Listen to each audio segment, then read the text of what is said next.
નમસ્કાર, હું આસ્થા ગોસ્વામી ધ કેસરી ન્યૂઝ સાથે.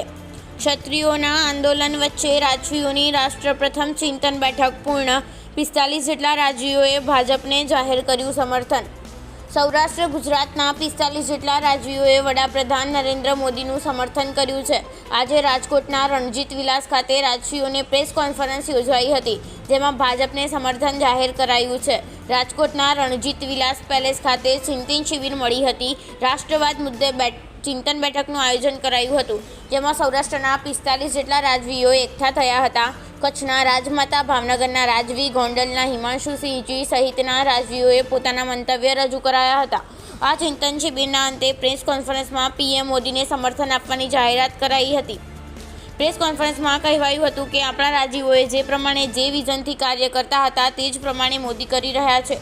રાષ્ટ્રથી મોટું કંઈ નથી. કચ્છના મહારાણી પણ તરફેણમાં છે. રાષ્ટ્રહિતને ધ્યાનમાં રાખી કોઈપણ વાદ વિવાદમાં ન પડવું જોઈએ. તો સાથે જ કચ્છ, ભાવનગર, વાંકાનેર, ગોંડલ, દેવગઢ, બારિયા, બાલાસિનોર, દાંતા સ્ટ્રેટ, પાલીતાણા, સાણંદ, જસદણ, વીરપુર, વલભીપુર, ડાંગ, વજાણા, દેવપુર, નલિયા, ચોટીલા, ગૌણીદળ, ચોટીલા, કૌઠારિયા, રાજપરા, બાબરા, બિલવા, કાનપુર, માખાવડ, સાપર, મેંગડી અને પાળિયાદ સહિતના સ્ટેન્ડના રાજવીઓએ પત્રના માધ્યમથી નરેન્દ્ર મોદીને સમર્થન આપ્યું હતું.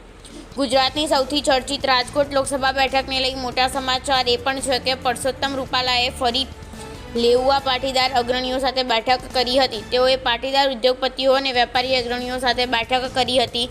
જાણીતા ઉદ્યોગપતિ અને બાલાજી વેફર્સના માલિક ચંદુભાઈ વિરાણીના ઘરે આ બેઠક યોજી હતી, જેમાં વિઠ્ઠલભાઈ ધડુક, વલ્લભભાઈ સત્તાણી, દુષ્યંતભાઈ ટીલાણા, આકાશ વેકરિયા, શંભુભાઈ પરસાણા, કિશોરભાઈ પાંભર, પરેશ ગજરા સહિતના અનેક ઉદ્યોગપતિઓ હાજર રહ્યા હતા, જેમાં લોકસભાની ચૂંટણીને લઈને ચર્ચા થઈ હતી.